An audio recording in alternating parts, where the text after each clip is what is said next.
All right, welcome to the Daily Dirt with Dustin Diggs. We are here with Matthew Goodman. The film legends is here. Let's do a little clap. Yay. I'm going to boost you up a little bit. The Rip James, Through the Darkness, probably the best music video filmed in St. Louis. And everybody always asks, well, what's the best music video you ever seen in St. Louis? I'm like, it's probably the Rip James Through the Darkness is my favorite video of all time. The song is really, I think the song carries more than the video does. I mean, the song is just, there's something about it. There's a lot of emotion there. Yeah, but the way you shot it, and we'll kind of watch some clips from it, it's just really talks like the song and the video really go together, and so it's one of my favorite videos to watch. Shane Foster is here, folks. Shane Foster after hours. Oh, you didn't get much of a clap. Hello, there. everybody.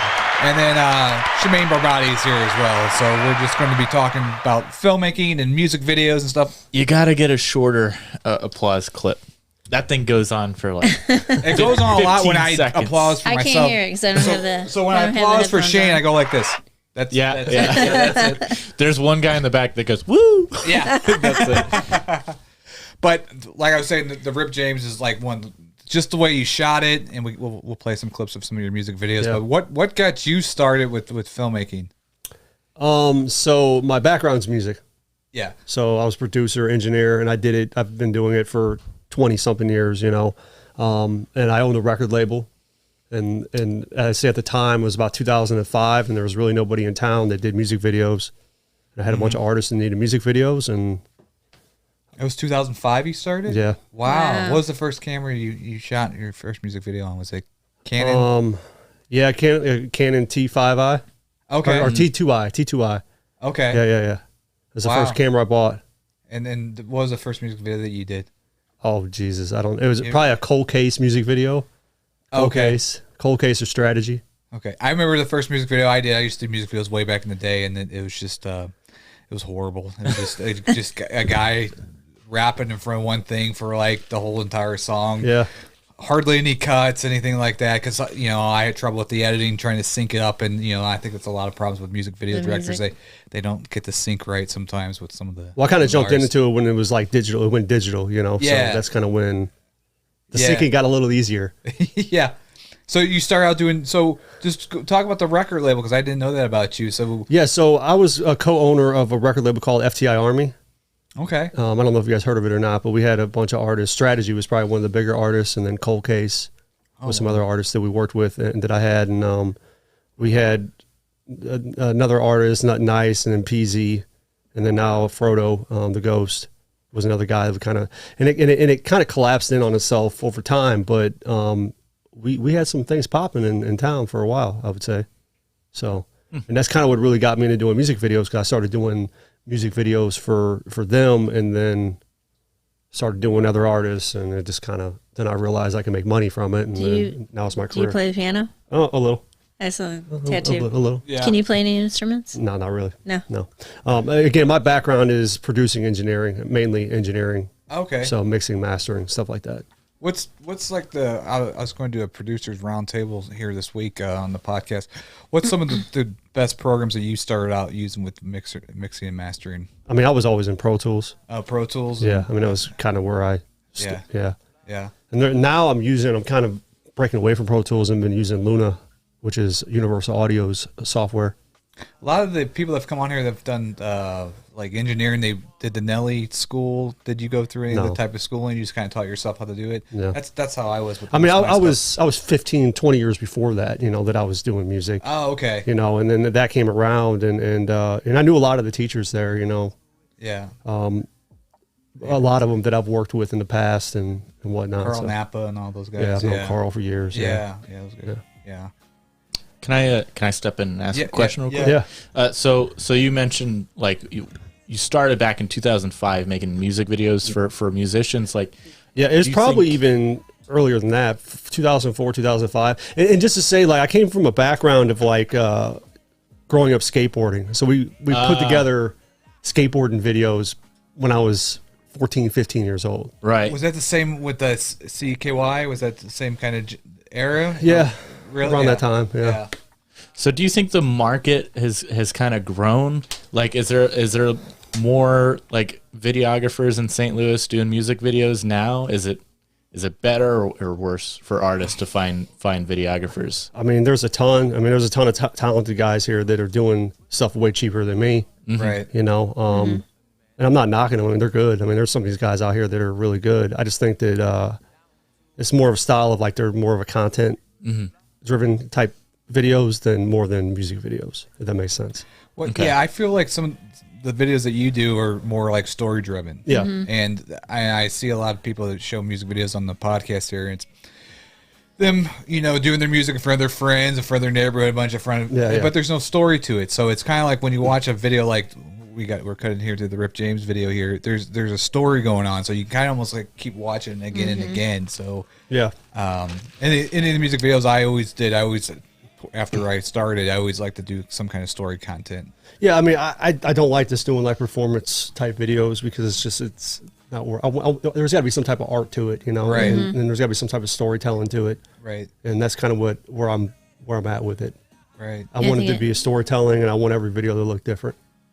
Yeah, as an audience, that's what draws me in, is if the video has a story instead of like just performance. Yeah, and it just gets boring. It just being someone rapping at the camera the whole time, you know, or in front of a car or on a porch or whatever the case is. And again, I'm not knocking it because, I mean, in the way the world is right now, content's content. So the more of it you can put out, the better. But again, I'm still kind of like... What you want to do, your expertise is do the storytelling. Now, when you do a video like this, are you, like this video here with the Rip James, like did you met with him? Obviously, we know Rip's storyline with his brother. Yeah, so that was one thing about this video is there was already a story there. Yeah, because it's a true story, right? You know, so it was really easy. He kind of told me the story, and I'm like, all right, well, this is easy. We just put it together, right? You know. But when you meet with an artist, you kind of break down. Is it more like you collaborate with their vision and your vision together? Because it seems like it's you put a lot of your vision into some of your stuff. Yeah, I mean, I would love to take credit for everything, but it's not. I'm not. I can't. I mean, because a lot of stuff, it is the artist coming up with the idea. You know, and I just sometimes I put them back to. I bring them back to earth, if that makes sense, because you know they come with crazy like ideas. Let's get this helicopter shot. Helicopters and car crashes and speeding down the street and running from the cops and 200 extras. Yeah. It's just you got to level it back out. Like, look, you know, our budget is $1,000, $2,000. It's not 200,000. You know. Do you ever get like times where they don't give you any direction and they tell you just make a video? Yeah. So do you kind of like listen to the song first and try to take inspiration from the lyrics to I mean, I try to come up with a story for every video, and not every video needs a story. You know, some videos are just performance videos, and I try to make them look good, and it's what they are. You know, because it just depending on the song, it's not a story. So I mean, my God, look at the lighting he does. So which video stands out to you as your favorite? I have no idea. No, don't know. Anything ever like interesting happen when you're filming? Like, I had an artist get arrested on set. Ooh, did you get that? Like, put that in the video. The cops would be assholes. I wasn't at a point of camera. Oh no! Yeah. We all would have went to jail. Wow. Yeah, that happened. Heard gunshots, you know. I mean, nothing too crazy, you know. Right. Nothing. It's your average day at work. Yeah, you know. I mean, I try to stay out of the BS, out of the bullshit situations. You know, I don't want to be involved in that crap. So I pick and choose what I'm doing. Yeah. Especially more now than ever, I'm picking and choosing what videos I'm shooting and what I'm not shooting. What was it? I mean, your lighting, the way you do your lighting is amazing. Was that one of the things that you kind of learned over time? Was one of the key things you think, or you just kind of had a kind of knack for it? Yeah, I mean, lighting is everything. I mean, and when it comes to any type of filmmaking, I mean, it's more important than the camera. It's more important than editing. It's all about the lighting. So I don't know. I just kind of I've played with it. I've studied. I looked up. I've spent a lot of man hours just figuring it out. You know. I definitely believe that lighting is the most important thing.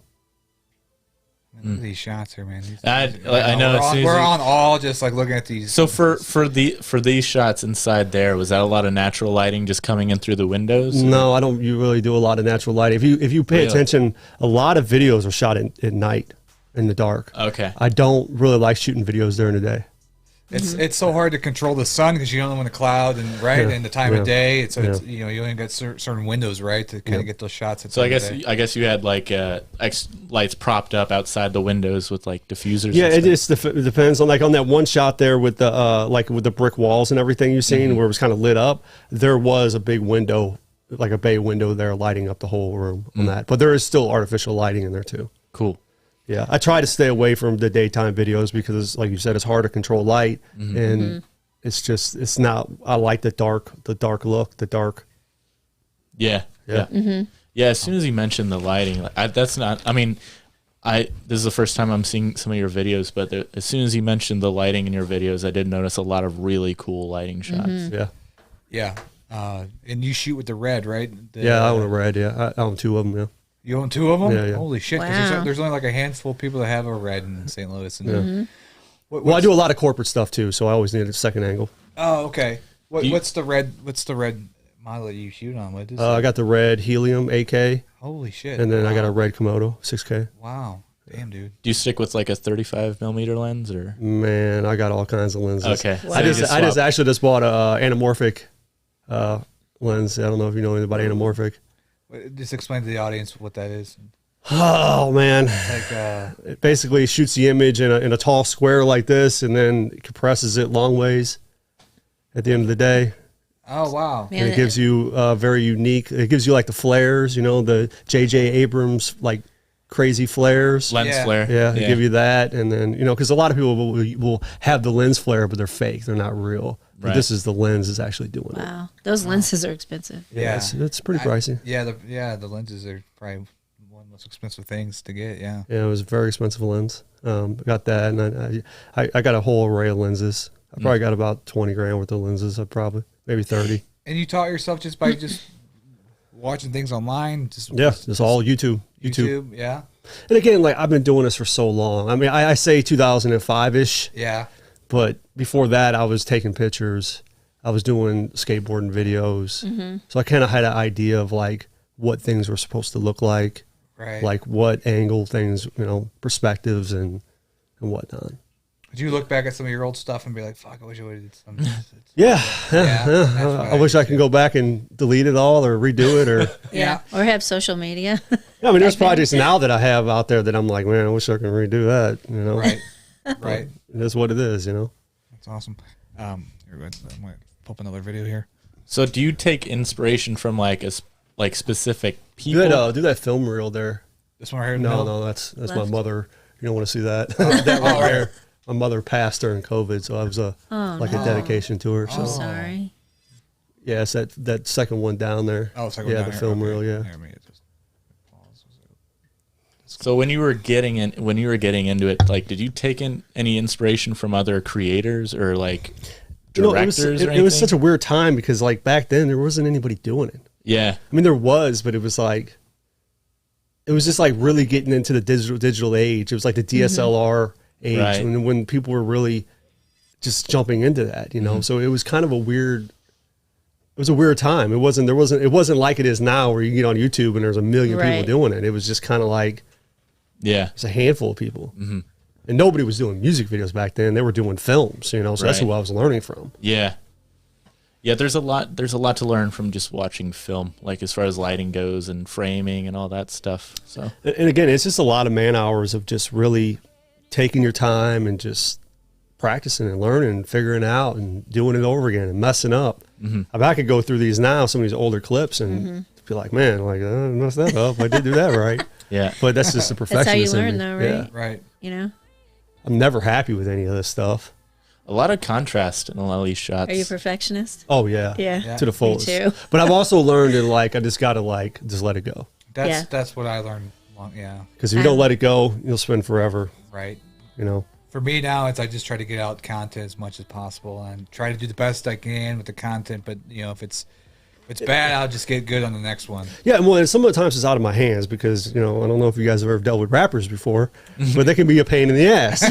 So sometimes things are just out of my hands. I can't fix things that can't be fixed. Do you find that most of the videos people that reach out to you are rap? Yeah, rappers? I do a lot of rap, but I also do a lot of corporate stuff too. So and I've done TV stuff, and I was doing stuff for like the blues. I've done a lot of different things more than just rap videos. I think that's what I'm known for, is doing rap videos. Yeah, but that's how because a lot of my corporate stuff I can't release. Oh, because they have Oh, rights really? to Because it. they got the NDAs and Yeah. Oh, wow. shit like that, so I can't. People don't really see it. Wow. So What was it hard to get into the corporate field doing? Yeah, a wild story. I got a guy who just pushed me right into it, though. He's a salesman and he knows how to sell. Yeah, that's what. See, I do video stuff for corporate, but I'm not much of a sales guy. Yeah. So it's. Me and him kind of linked up, and he was selling, and he's still selling, and we're still making money. Good. Do you travel a lot? Oh doing yes, that? yes. All over the country? And it's crazy because COVID just like put a stop to it for a few weeks, and then we got right back on it. We were out there traveling nonstop, and another reason why I ended up getting vaccinated and all that because of traveling. But yeah, and we're September. I'm not even here. Yeah. I mean, it's so crazy. So is it all national or is there some international? All national stuff, yeah. Haven't done any international. I had some opportunities, and then COVID kind of came along. I was supposed to go to Africa. Oh, wow. I had a Yeah, that would've situation been with cool. that, but then COVID happened, so not going to Africa. Is it a pain to take all that stuff on the plane? Because it drive me nuts. I take certain stuff, and then I rent stuff, and Oh, okay. people that come with me take stuff, and Right. And be like, oh, you got to carry on the lenses. You're not going to carry on your toothbrushes. yeah, exactly. Yeah. The camera's going with me. Yeah, on the the expensive plane. stuff. Yeah, it's going Yeah. on the plane. I don't blame you. But like with the corporate things, I don't need half the amount of stuff that I do with the music videos. And the thing is like with the music videos, it's more of a passion thing for me than it is a money thing. Right. I'm sure that, it's probably tough to get that price range, especially using the red. People don't realize how expensive those cameras are. Yeah, the cost of renting it is what I charge for shooting a music video. Right. So it's Right. hard to explain that to people sometimes, but Right. They're like, you can't do it for $300. I got $300. Yeah. see, that's the thing, when I first started, I was doing music videos for like $200, $250, and it's $300, and it's $400, $500, and $600, and it just kept going up and up and up, and now I'm in the thousands. And the reason why is because I cannot keep up with the demand. Yeah. Right. And it's not because I don't want to do them, or I would love to do for some of these artists that only afford $300. And to be honest with you, sometimes I do those projects. I'll take them on, just because I like the song or like the person or whatever. Right. But it's very difficult to do when I'm not trying to be conceited or nothing, but I'm so in demand that I can't keep up with it. Right. I got to have a life outside of doing this 24/7. Did you have a difficult time pricing your work when you were first starting Still do. out? Still do. Still do. Yeah. Okay. Because I feel bad sometimes because I know artists that I want to work with artists and I know they don't have the money. Yeah. Right. It's difficult, especially in St. Louis where, I get artists that come here from New York, Atlanta, LA. They're flying here because I'm cheaper. It's cheaper to do stuff here than it is there. Oh, wow. So, because like the cost of me traveling, it's not just like a 1-day deal. It's usually if it's a 1-day shoot, it's a 3-day deal. Yeah. We're traveling there, shooting for a day, traveling back is 3 days, So I need to get paid for that. So it gets kind of expensive doing the traveling thing, especially with music videos. The corporate stuff, not so much because, again, their budgets are endless. It's nothing to fly us somewhere. But with the music video game, it's a little weird. So you kind of, with your price, incorporate your travel expenses and stuff? I mean, you have to because, again, it's like it's your time, and I try my best to get artists to come here for music videos because it's just like it's so much easier to do stuff here. Do you do any work in Atlanta at all? Yeah. Yeah, because I know they have a huge hip hop culture in Atlanta. They do, and but again, like when it comes down to traveling down there, I got a couple friends that live down there, and I kind of just, hey man, take this project on. So it's kind of the same deal in Atlanta as it is in California. Yeah. Okay. I got friends out there because it's, again, when it comes to music videos, it's like the budget.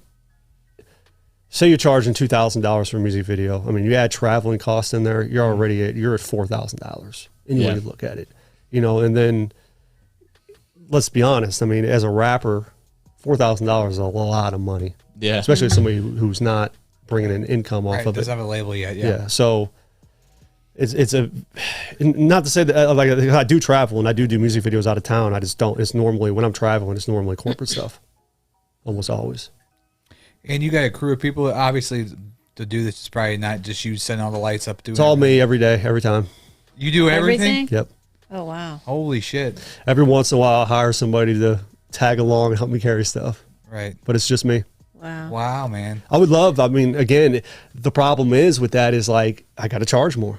Right. Like I got to pay somebody. I got to charge more. I would love to have a crew of 5 or 6 people on a set. Like that would be lovely. And That'd then be amazing. Yeah. And Yeah, then that's those how that times feels. where Everybody needs to get paid. those times where you do somebody a favor and you don't charge them, you can't tell the guy that you hired like, hey, you're gonna have to not get paid this week. Well, and it's weird because like I do projects every once in a while, and it's usually like more on the film, movie, short film deal where we'll have 5 or 6 people working, and none of us are getting paid. Wow. But it's for the experience, and it's because I don't really do that stuff all the time. So like it's a learning. I like it because I'm learning. You know, Right. I've always been a person where I like learning. This isn't just like, it's not just like, oh, I'm going to get paid shooting music videos. Sometimes it feels like that, especially the corporate stuff. But it's like every single time it's a learning experience, and I like to learn. Yeah. Here's a corporate video you did right here. It's beautiful. Yeah. Wedding. And You filmed the wedding with your red? Yeah, my business partner's wedding. Yeah. Oh, wow. Yeah, epic movie. Epic movie for Yeah, his you did. wedding. Yeah. Yeah. So yeah. So what was this for? This here. Yeah. This is just a film reel. Was this the corporate one? It's the Utopia one. Yeah. So this is all like the more corporate stuff that I've done. Oh, okay. So it's just like a highlight reel of just different corporate and nonprofit stuff. So Gotcha. a lot of nonprofit stuff. Cool. Yeah. Like Boys and Girls Club, stuff like that. What's some of the most difficult challenges that you have on set? Is it to deal with the actors and trying to get them in the right shot to hit the right light? Is that when? Depending on what it is, I mean, sometimes getting the artist to listen to you, because every artist thinks they're the most creative person on the planet because they are where they are. Yeah. And I'm not knocking that. But we do a comedy show. It's the same thing. Yeah. But again, I do this every day. I've probably shot 1,000 music videos at this point. I kind of know what the formula is, what we need to do. Right. And I'm not right every time. Like that's one thing about me. If somebody comes to me and is like, hey, that's what I want to do. And cool, let's do it. I'm definitely not one of those people that runs around and yells and I'm right about everything because it's not me. Yeah. Right. I'm like I said, I enjoy learning. So I want to meet people and do things and learn, Yeah. That's really what I want to do. So when you're filming videos here, do you choose like the locations or do they, or? It depends. I always ask their opinion because like the one thing I don't want to do is like, okay, this is my idea. This is everything. And I put all this work in the laying everything out. And then they're like, well, we want to go do this on these stairs down the street, So like, I always ask their opinion. I ask a million questions before I take on a music video, and I turn down videos every day, just because it's like, I'm just not feeling the vibe. I'm sure being a perfectionist, you scout the locations before you shoot there and know like, okay, this is what I'm going to need. Sometimes not. Sometimes I'm running into it. I mean, the problem is like I work so much and I'm doing so much that I don't have time. I would love it to be like, okay, we got a $50,000 budget and we're going to spend the next week working on this video, next month working on it, or whatever it is. Right. And then we can go and scout locations, but it's just not like that. Right. It's more run and gun. Everything's run and gun. Right. Because that's all you have time for. But with the video, I mean, you're hitting some perfection though with some of these videos. I mean, do you feel like the film gods are just on your side sometimes? I get lucky, man. I close my eyes and I just point the camera and that's what it looks like. Yeah, that's awesome. I mean, it's again, I like to say that like it's all me, it's all creativity from my head. But I mean, sometimes I'm just getting lucky, I mean, I feel the same way sometimes with some stuff that we do. I turn on the lights and it looks good. I'm like, shit, all right, it looks better than I thought it would. Great, let's go. But again, I would love to be able to take on some bigger budgets where it was like something that we can really put some thought and time into. Like for instance, Mastermind. You know who Mastermind is? Is that the artist? Yeah. I heard of that name. Yeah. Man, he just put out a video. It's just so much thought put into it, and it's so dope. But I mean, I don't know how many people worked on it. A couple guys I know worked on it, but I mean, there's probably 10 people worked on it. But man, they put some fucking thought into that video. Does that put fuel under your fire? Under you? Yeah, Like, I mean, fuck, it just, man, I'm like, damn, I look at it, I'm like, I suck. and I want to be able to do stuff that's creative like that, you know? Like, that's kind of where I'm at now. I'm kind of falling back off of the music video side of things, and I'm going more corporate just because that's where the money's at. And I don't want to work until I'm 100 years old holding a camera. Right. So that's kind of where I'm going. It's more that way. So I can focus on doing a few music videos a month and put some real thought into them. So it's not like I'm filming a music video every day like I was in the past, where I'm just like stressed out and losing my hair. Has people approached you about doing like short films or like videos? Have you done any short films? I've done like 5 short films and I've shot 2 movies. Wow. Do you enjoy that? Yes and no. The movies, no, because it just took forever. Yeah. It's a lot of time and there's no money. The shorts, they're fun. Again, a lot of time, no money. But they are fun. They are fun, especially if you get a crew where you're working with somebody, you know, other people that are creative, and then there's a thought process put behind it that you really don't get with music videos, man. Like music videos now, it's just like even like the big dog ones, you know, the ones that are the $25,000, $50,000 budgets.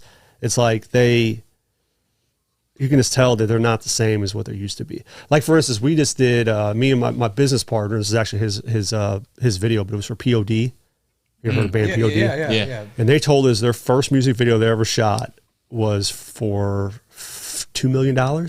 Wow. And I tell you right now, we weren't even within 1% of that what we charged them to do the music video here we shot for them. So they came to St. Louis, shot here? Yeah, wow. we shot I think 4 videos for him here. Wow. And again, these are his projects, but I was helping on. I was I was assistant camera and cam op and for him. We had multiple cameras going at the same time because he's got a Red too.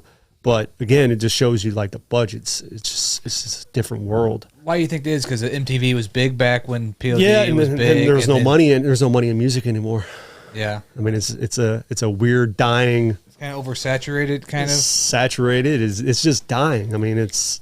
Once everything went digital and the internet got involved, it kind of... There's no money. I mean, it's like, yes, there's money in it, but there's no money, at the same time. There's no money in it compared to what, like... There's no, like, fuck you money. Like what Guns N' Roses was making in the 80s money, Right, it's like, there's money in it, but there's not real money in it. I mean, in all those outlets they used to have to play the videos, they have shows instead, like MTV, VH1. I don't even know. Does VH1 even exist anymore? I don't know. I don't think so. And it's weird because I know some artists that are getting millions of streams every month, and I mean they're okay. They're doing all right, but they're not. They're not making. They're not fuck you money by any means. I forgot what somebody told me. I think it's like $2,000 for every million views or something. Somebody told me something like, I don't know if that's accurate, folks, but that's what. I mean, I know an artist who's making $20,000 a month off one song, off of Spotify. So he's making good money, but again, that's not $20,000. The Guns N' Roses is. Yeah, they would off themselves, I mean, it's just they snarked it every month. Yeah, That's just their that was a nightly allowance for them, So it's like that's what I'm saying. Like it's dying. Yeah. In a weird way, So do you think the internet has to contribute to that, or like what's causing the lack of? Oh, for sure the internet, but I mean at the same time, there's so many artists out here now that wouldn't be shit if it wasn't for the internet. Yeah. Right. I mean, the internet made them. I mean, the music industry would have never let them in. See, that's how I feel like for a lot of artists, it's really easy to get your stuff out there, so it's a benefit. But it's also kind of detrimental because that means that everybody else and their mother can do the same thing. So watered down. There was a kid that I actually filmed Saturday, and he's from Cape Girardeau, and I think he's 20 years old. 20 years old, and man, I'm telling you, this kid has fucking hits. He has hits.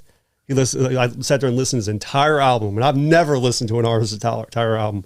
He has hit after hit after hit after hit. Little pretty boy, 20 years old. What kind of music? It's kind of like a poppy Post Malone type singing, rapping type deal. Problem is, it's like, there's a million of them out there. Yeah. Does he produce his own stuff? Yep. Damn. I mean, it sounds good. He has him and his producer in a small town. I think he said in his town there was like 800 people. Wow. And I mean, and just What was his name again? I'd have to. God damn, I knew you'd ask. I was gonna give a shout out. Yeah, I'll look it up. Yeah. But yeah, I mean, just fucking killing it. You're doing the music video or you did for Two Tucks, right? Those guys? Yeah, I just did one for them. Yeah, Yeah. we shot that Friday. Yeah, I just delivered it Yeah, to those them. guys were great. I mean, their songs, that's a great group of guys that, man, all their songs are great back to back Yeah, too. yeah. Which song were you doing on that one? They told me on the podcast. I think it was forget. Leather. Leather, yeah. Leather, yeah. Yeah. It turned out really good. Turned out Yeah. really good. I think they're really happy with it. I think they're super stoked. I think that was their first video. Well, what's your turnaround usually for your videos? Because I think the problem with a lot of music video directors, not going off on any music video director, but people's turnarounds like a month or 2 months. I try to get the shit out like right as it's on the timeline. I try to. I mean, again, it just depends on how busy I am. Like theirs, I was able to get it back to them in 2 days. Wow, But again, it just depends on how busy I am. Right. Like coming in September, I got a couple of videos in September. Sorry, anybody who's booked me in September, you ain't getting your video till October. That's just what it is, you know. Because I'm gonna be that busy. Right. So it just really depends on like how busy I am. Because I mean, there's some guys out here that are turnaround videos in a day, and I'm like, I can't do it. Yeah. Especially by yourself. Yeah, I got my homie in Atlanta. He shoots like 3 or 4 videos a day, and I don't know how the fuck he does it, but within a day or two, all of them are out. Wow. doesn't sleep. I feel like shooting wouldn't be too hard, but the editing like Kills sitting, me. Yeah. sitting Yeah. through and Well, see, here's the thing. Like, all right, this is like the process that I go through with the red. And there was a dude. What was the dude's name that was on here the other day that had the red? I was watching it. Oh, Chevy Martin? Yeah. Yeah, okay, yeah. So he has the red, right? And I heard he said something about when I was watching. He was saying something about the workflow. It's different. It's different. It's different. Yeah. Like, so imagine 8K files. oh, It's like I think it's 60 gigs for every 30 seconds. Yes. Do the math, okay? So Your hard drives, if I can probably have a shit. Yeah. yeah, so really fast drives. They're really expensive drives. I mean, these drives, like my one, I got 2 of the same hard drives, and I think they're like $3,000 a piece for fucking hard drives, you know. Mm-hmm. And in order for the computer to keep up with it, you got to make proxies. Mm-hmm. So I basically my workflow is I go and dump files, make proxies. Right. I edit off the proxies. I send the video to the artist, like, hey, does it look good? Look great? Yay, we're good. We're happy with it. Cool. Then I take those proxies, I take them to Resolve, DaVinci Resolve, and I color them. So then I spend a day coloring. You know, that's like, people ask me, like, well, what's your favorite part of filming? Coloring. It's my favorite. like color grading. Yeah, color grading, grading. yeah. That's my favorite. And as you can tell, like, I really get into it. So that's what I do. And I spend a lot of time on that. And that's why my videos look the way they do, because I spend a lot of time on it. And so like there's like a whole process of this. It's not that like I'm just got a DSLR, throwing them into whatever, Adobe or Final Cut, cutting them up and sending you the final product. It's not that. There's like a whole workflow of dealing with these files Right. when you're shooting with a red. And it's a pain in the ass. Right. So then you guys sync them up with the proxies, right? And to render out the final. Yeah, I have a $13,000 computer, and it takes, if I shoot a music video, I'll go home and dump the files. It'll take all night, almost 12 hours to make proxies. Wow. So I can't turn around a video in a day. It's just not possible. Right. Right. And people just don't understand it. Like, so I'll have artists hit me up, and it's funny to me because like they'll hit me up and their biggest concern is like, how fast can you have the video? And I'm like, probably like a week. They're like, that's not fast enough. So-and-so can have it done by tomorrow. I'm like, Well, okay. what's so and so shooting on? I mean, go. What's your Yeah. And I'm not, quality and I'm, gonna trying, be? and I'm not knocking them. Fine, Yeah. you know what I'm saying? Yeah. But Yeah. this is, I physically can't go any faster. Right. Technology, the wires. Yeah, You can, I can't. Yeah. You know, Yeah. I mean, of course, I might be able to spend another couple $1,000s to get a faster computer, but I mean, is it really to be that much Is it faster? really going to save you that many hours? No, It it's probably not. You know, won't. it's, Yeah. there's a threshold with it. You know, and really the problem is not even the computer; it's the hard drives. Hard drives aren't fast enough. Yeah. So do you shoot in 8K? Yeah. Okay. Do you stick with like 24 frames per second, or do you kind of mix it So up? I do 24 frames, and I'll shoot slow motion too, 60 frames, 120 frames. Yeah. Cool. Yeah. Yeah. That's how you get that epic look. Everything looks good in slow motion. Yeah. I mean, Yeah. take a shit in slow motion, it look great. You know. Great. Yeah, I mean, and that's my biggest beef that I have with people is they're just like, oh well, I can do it. This person can do it so much faster. And I'm like, all right, well, I mean, cool. I mean, they're not knocking it. It's just what it is. Right. I get that. Yeah.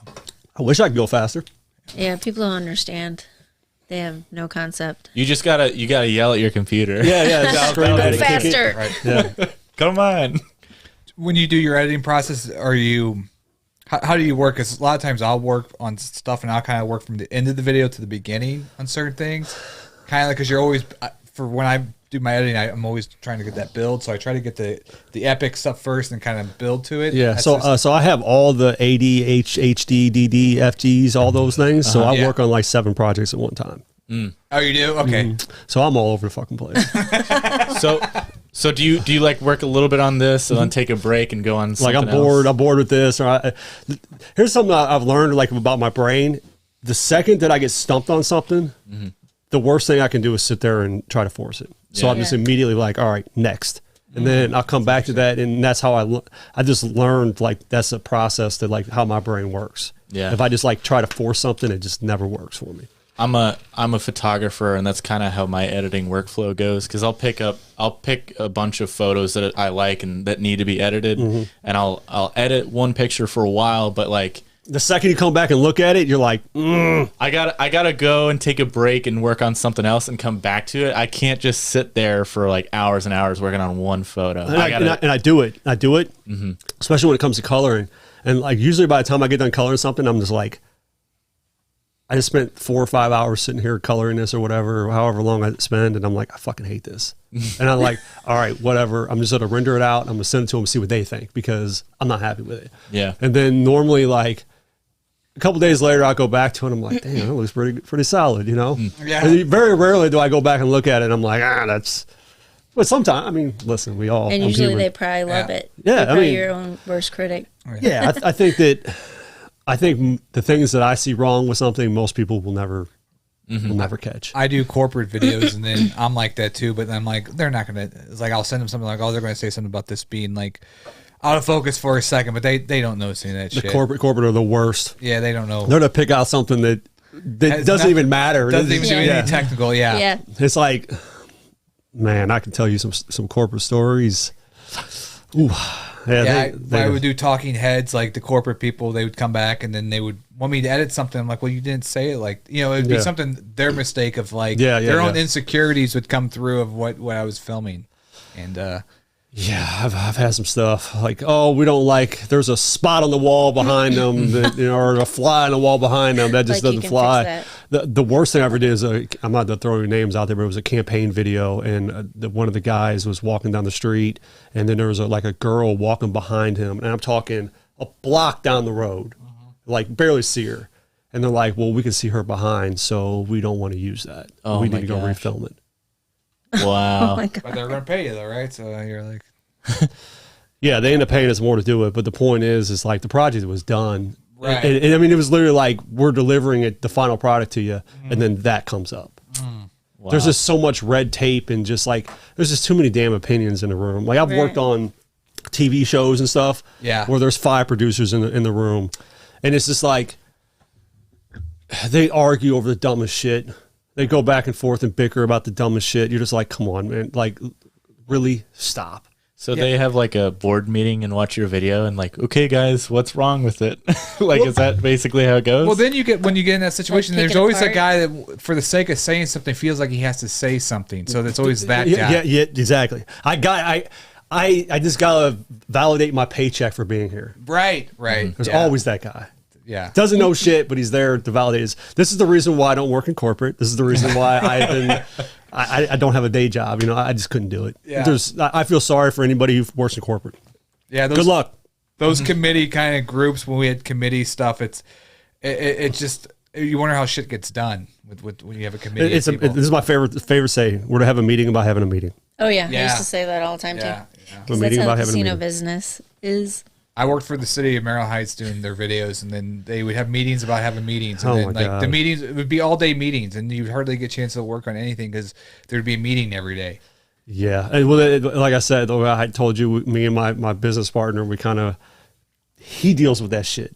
He knows better than to let me, because I'm going to tell you straight, like, I have no filter. I have, if you know me, you know I have zero filter, and I'm going to tell you how I feel. Right. So how did you meet him? It was weird. I met him through his older brother, who's a rapper, and I met him because he was a financial advisor, and at the time I was looking for a financial advisor, and I met him or whatever, and it was basically an entertainment company, and his mother owned the entertainment company. She died of cancer, and he took over, and he's turned it into a multi-million-dollar company. Wow. So. And he lives here? Oh yeah. We can't say his name. No one is it. Okay. But yeah, so I mean, it's people would be hitting him up. Yeah, we're fucking kicking ass right now. How about that? Yeah, that's Good good. for you. Good for you. It's a crazy. Like we were talking about COVID a little bit before, and it's like COVID has been the craziest. Like I've had a lot of like crazy experiences as a child and stuff growing up, but like COVID has been like this roller coaster of just like emotion, because it's like I've never been so successful in my life. But at the same time, the world's on fire around me. And it's so fucking crazy to be like on this roller coaster of like, just like what COVID has brought, like financially, So in a weird way. I'd imagine a lot of artists, like during COVID, is when they put out a lot of their stuff because they just sit around and I don't know. It was don't have weird. anything to do. Yes and no. Because like when COVID first started, rappers don't give a fuck about COVID, number one. But I do. So it was really weird at first. Like for the first like month of like when COVID first kind of started, and I had COVID before COVID was COVID. Like I know for a fact I had it. Yeah. So, but I've always been so weird about it. And then like when it first started happening, you know, the world was on fire and you watch the news for 5 seconds. Yeah. And you think you're going to die basically. Right. So rappers never gave a shit about it. And there was a couple months there where I was like, nah, I'm just going to back off this for a minute. Right. And then the event company, so basically the event company, it was weird because we were an event company. All we did was like weddings and bar mitzvahs and shit, like in corporate events and stuff. And that's what me and my business partner have, right? You know, there's 5 of us. And so we had that going. When COVID happened, COVID obviously Shut that down. shut it down like quick as shit. Yeah. Another thing that I had going, I had Black Market Media Group. I don't know if you guys are aware of that. I heard the name. I knew. And then we were bringing all the hip hop shows to Pops, basically. Oh, So okay. I was a silent partner and all that. Okay. So Okay, that's that what I heard. tanked too. Right. The event company tanked, and then videos for the first couple months just tanked. And then people started slowly hitting me back up, and I was like, all right, cool. And I started slowly doing videos with people, and Like over the summer? Yeah, it was kind of crazy, you know. And the nuttiest thing is, like, I was in LA the day before they shut down LA. Oh, wow. Ooh, so you almost got stuck. Yeah, and Yeah. like, and then like Was that in March? yeah, well, and then I was supposed to go on a cruise for 10 days to For go work? film. Yeah. Or vacation? For film. To go film. Oh, Man, it was so crazy. Man, good Like thing I you have didn't so many stuck on crazy that. stories about COVID. Like, and like I didn't have a passport. I don't have a passport. So like the production company's like, well, you got to go to Chicago and get a passport. And I was originally going to just fly to Chicago and get a passport. And I remember waking up and there's a picture. I know it's got to be famous now. And it's right when they shut all the borders down. And then in Chicago is like a main like hub out I of the country. remember that. And there must have been 100,000 people in Chicago airport. Trying to And- get home. Yeah, and I was like, I called the production. I was like, I'm not going to Chicago right now. He's like, all right, well, let's just drive. Let's just drive. I'm like, dude, there's no way in fucking hell these things are going to happen. Like this cruise is going to happen Why did you have to go to Chicago to get your passport? because it was the only place get you it can get it quicker. fast. Yeah. Oh, Yeah. okay. You can get it like there's like 3 hubs in the United States, and Chicago's the closest. And So where was the cruise going to be? Where were you like gonna have to down go like in the there? Bahamas and all that Oh, shit down jeez. there. And That'd been horrible. Get stuck on that. dude, and then so like they shut it. They ended up canceling the trip like 12 hours before we were supposed to go out or some shit like that. It was just craziness, you know. And they were like offering me more money to go, like I had like stupid money where I was just like, all right, fuck it, you know. It was just so nutty. And then like so that happened. And I was like, I'm jumping all around here, but anyway, so like the COVID thing shut down the Airport. the event business, Oh, the right? event business, okay. And before that, we were kind of playing with streaming. We're kind of figuring out the Black Magic controllers and kind of figuring the shit out. Yeah. Then it happened, And then we were sitting around like, oh, fuck, what are we going to do? And somehow or another, there was a nonprofit that hit us up, and then they were like, we want to do our gala virtually. And we were like, okay, cool. How the fuck do we do this? So we sat around and we kind of just played with it and we figured it out. So we started figuring out streaming. And streaming has been the most lucrative thing I've ever had done ever in my life. Really? Been nutty. I'll tell you some stories off this camera. Okay. But yeah. We'll have a good conversation after this podcast later. So yeah, so that's something that really was really crazy that happened. And then the music video thing just went, I mean, again, rappers don't give a shit, so it's been on. So when did you say that picked back up, like during the summer or before videos?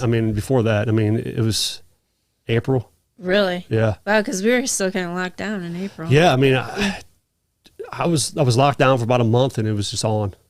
I mean, because I was with the event company, we were traveling, doing virtual stuff, and we were considered whatever you want to consider it, essential or whatever you want to consider it. So you're still flying and everything? Yeah. Was that scary? I bet you that was scary. Flying. I didn't fly until midsummer was the first time I flew. We went to Texas 8 times. Drove? So yeah, we were doing stuff for Texas Health, which is like the largest hospital system in the country. Right. So we're doing all their COVID stuff. Oh, right. There's tons of videos. So flying, that would have been scary for me. Yeah, I only flew there the last 2 times we went. Besides that, every time we went, we drove, which, let me tell you something. Driving to Texas for a day, the drive back is hell. Right. Yeah. I took a road trip last summer right after the COVID shutdown, but it's weird when you go through different towns and the different perspectives on COVID. Oh, dude. Yeah. Like, even like just going to Texas, like, it's so funny to me. Like Texas Health inside the hospital, they act as if you go outside, you're going to die. There's nothing else. You are going to die if you go outside. But then you go outside the hospital and no one gives a shit. But then you also find out how much money they made during COVID. And you're like, right. Oh, yeah. Right. Okay. And again, I'm not some crazy COVID guy. I'm afraid of it and I completely believe in it. But when you find out how much money they made, you can understand why they'd want to keep this going. Right. Forever. Well, and people would die of something else, and that would be COVID. Yeah. Yeah, I mean, it's, know. Do you feel like working in the film industry, like going to LA, that it's gotten better with some of the people's perspectives on that? Because like, or the film set's still kind of like with the mask and there's. You know what? I haven't been doing anything on that level. It's been all corporate stuff. Yeah. I haven't done any movies or anything with a big production of any type. Oh, okay. And the people that I know that are doing it, I think that they're starting to get back in the groove with the things again. But I just don't work good in that type of environment. Yeah. Yeah. I'm not PC. I'm not corporate. I just not. I don't play those rules and like sit back and I don't know. I just don't like. Not that I don't like value people's opinions, but I just don't like it when there's 5 people in a room bickering at each other and we can't get anything done. Yeah, I don't mind collaborating with other artists. It's just the fact when you get to the point where these people know nothing about the situations of technical or anything, and they got these ideas. It's not. Yeah, even, it's just people just want to speak what I said before. Speak just to say they're speaking. Yeah, and it's just producers and telling you their opinions. And again, the only reason why they have an opinion is because they're getting a paycheck, and you know. And again, I mean, not all of them. I'm not knocking everybody. I'm just a few. So yeah. Well, so what are we looking at here? We got about 10 more minutes here. So okay. I want to take control of the laptop. Yeah, take control of the laptop. Because we're just kind of looking at a blank screen here, kind of. Yeah. So. Oh, so this is your website? Yeah. How did you come up with the Film Legends? You know what's weird about that? I was like, you ever heard of Living Legends? Yeah. So like, I was listening to the Living Legends. I was like, damn, Living Legends film. All right. That's how I came up with it. Oh, the song though. I want to be a legend. Yeah. Oh yeah, I like that song. And then like, I guess like the weird part about it is like, I don't know. It sounds like very arrogant, and I'm not really that arrogant. No, you're not. You're very humble. You're very humble. I mean, I would think of your work that you'd be very arrogant, but you're not, and I think that's a good thing. It's a good don't change. No, I mean, I wanna again. At times, I'm human. We all have our I'm better than everybody attitude, but I don't think that. You know? Right. Can we check out the Instagram from here? Or should we not? Yeah, Should go we ahead. not? Yeah, pull it up. Have at it. Should we? Yeah. Okay. You can- A bunch of Just see what we got going goofy on here. pictures. yeah. So what kind of music do you like personally? Do you like rap? Rap, yeah. Rap and metal music. Ooh, so this is one of your reds.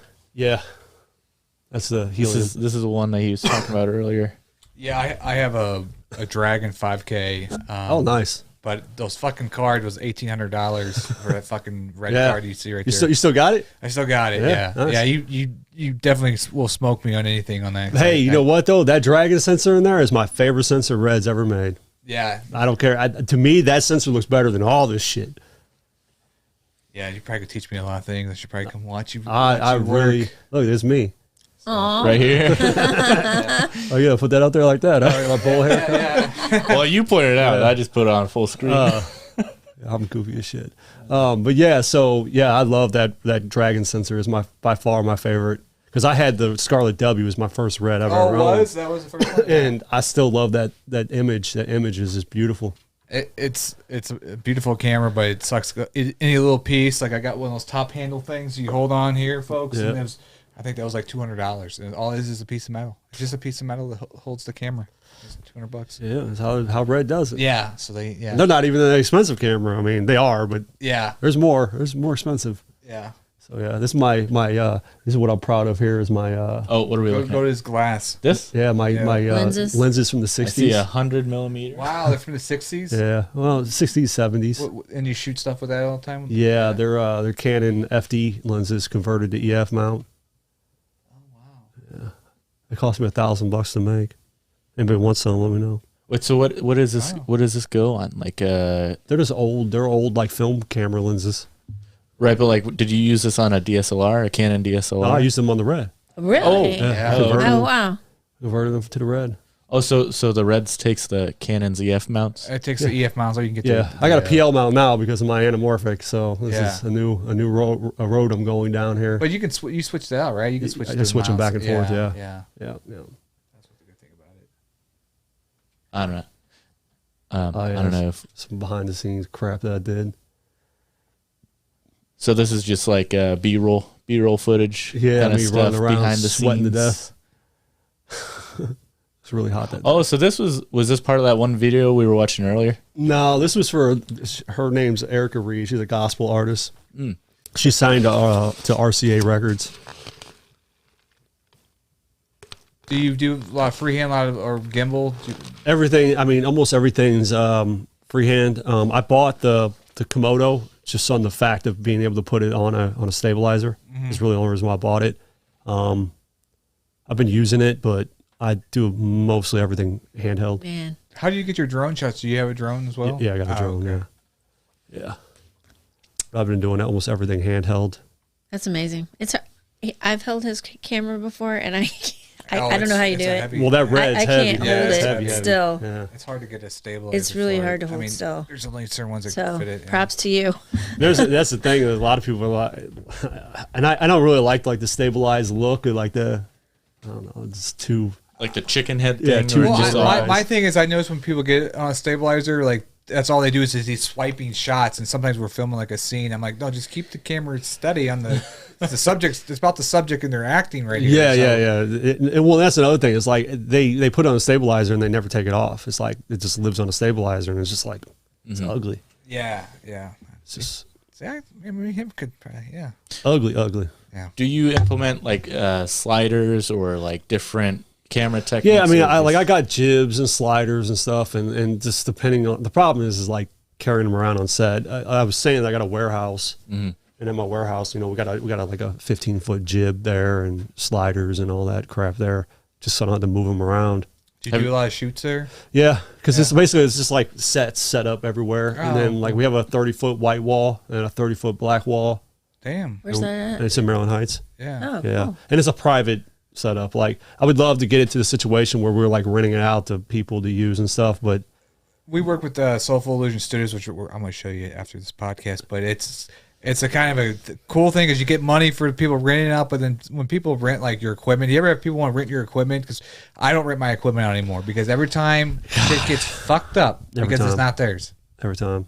Every time. I ran out some LED panels and it came back all muddy. I'm like, well, why didn't you just wipe off the, you know? Yeah, every time. Every time. I got friends that I'll loan stuff to, but people I know that have the money to replace it. Right. Those are the friends. Those are the ones I rent. See, I don't have any friends like that have that money, so they don't get it. Why are you looking at Shane? but I don't rent, like, I won't rent the red out. And if I was to rent it out, I would go with, you know. Right. You know, that's how I'm yeah. Because it's like, not that I don't trust anybody and it's insured and whatever. It's just, you know, most likely if you never shot with a red, you don't stand a chance with it. Yeah. It's not like shooting with a regular camera. No, it's not. It's a lot to learn now. I'm still learning on it. So where's the learning curve come into play? Is it just like working through the camera settings itself, or? Yeah, I mean, this exposure is different, way different than any other camera because there's so much dynamic range. So it's not like using a DSLR. The beauty of the red, what I love about the red the most, because I always tell people, they're always like, well, what camera should I buy? And I say Blackmagic's. Because I personally, I like the image out of the Blackmagic more than I like the image out of the red. The difference is with to get that image out of the Blackmagic, you got to shoot it perfect every time. Even though you have RAW and all that shit with Blackmagic, it's not the same. Does the reds, do those have like significantly bigger sensors? It's not. It's just the raw files. There's so much you can do with it. Yeah, it's the Kodak, the raw Kodak, in which Red owns the patent on, and nobody's able to steal from them. Basically, they've sued everybody that came close to trying to use it. Even like ProRes RAW or Blackmagic B RAW is nowhere near the same as like RAW from the Red. So it's like the actual files that they get. So what I was going to say about the Red is like you could basically turn the camera on and just completely not even give a shit what the settings are. You can fix everything later. Wow. Yeah. Sounds like it's worth the money if you got it. I know before I got my red, I went on a shoot, sold. and guys were shooting on the red. I looked at the camera. I was like, what the fuck? This is a shot here? But then it came out. It was fucking beautiful. Their fucking music video. It's because they were able to do it. Well, it's just like a Canon DSLR. When you take a picture, you go to Lightroom and you could basically fix anything, right? Yeah. It's the same thing with the red RAW files.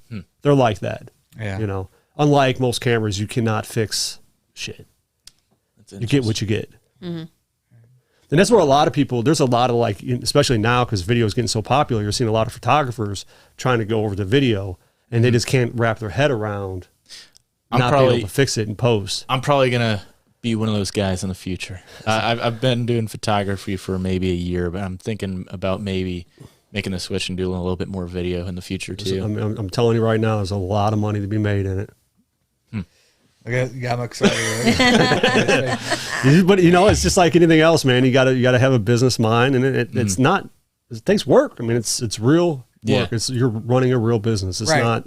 I mean, those shoots you're doing, you're probably waking up at 6 a.m. You got to, there's prep the day before. Okay, well, you realize rappers don't wake up until 10 o'clock at night, right? Shoots are at night. But we're getting ready to start filming here in about 3 hours. You know, that's rappers. Yeah, but you probably want to get there a couple hours to set the lights up, don't you? Want to sometimes? Yeah.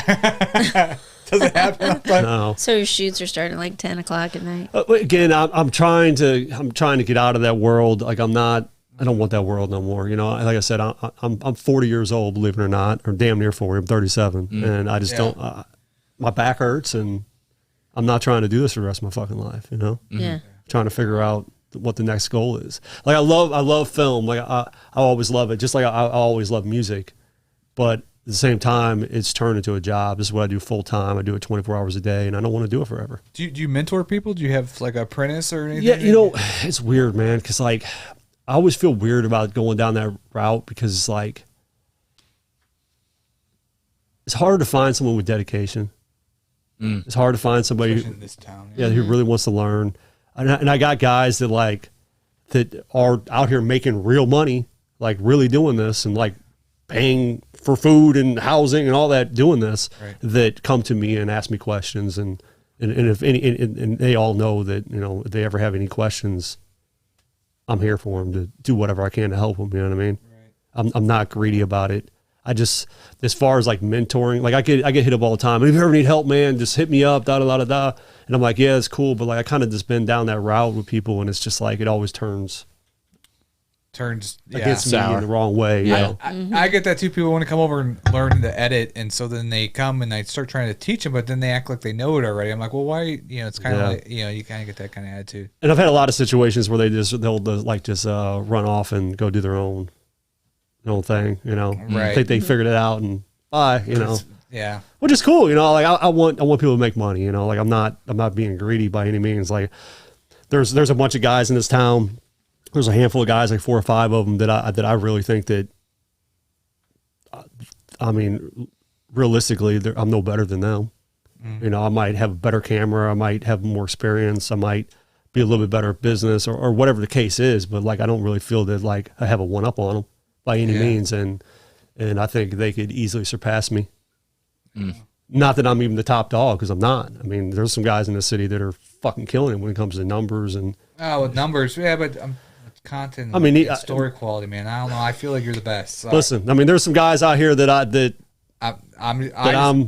look up to. You know what I mean? Okay, So, well, I look up to you because I think I always say that I'm like, I don't know who this guy is, but I see his stuff all the time. That guy is the best. I appreciate that, man. I mean, again, I'm trying to stay humble and stay grounded. Yeah, well, that's good too. So yeah, man. All right, well, I think we did an hour. So any other questions you guys have for Mr. Matthew Goodman? I don't believe so. I think I got all my questions. After the podcast, all the juicy stuff we get to hear after the podcast. We should do an after hours podcast. After, that's when you hear all the juicy stuff for these podcasts. You guys can hold me for ransom. Yeah. But check out our sponsor, 420brandclothing.com. Use that pod 420 and get 15% off your purchase. Our sponsor, Soulful Illusion Studios, will be doing some cool shows out there, so that's going to be an exciting thing this fall. And subscribe to the Daily Dirt with Dustin Diggs and like the Artists United Network on Facebook. And thank you for watching. See ya.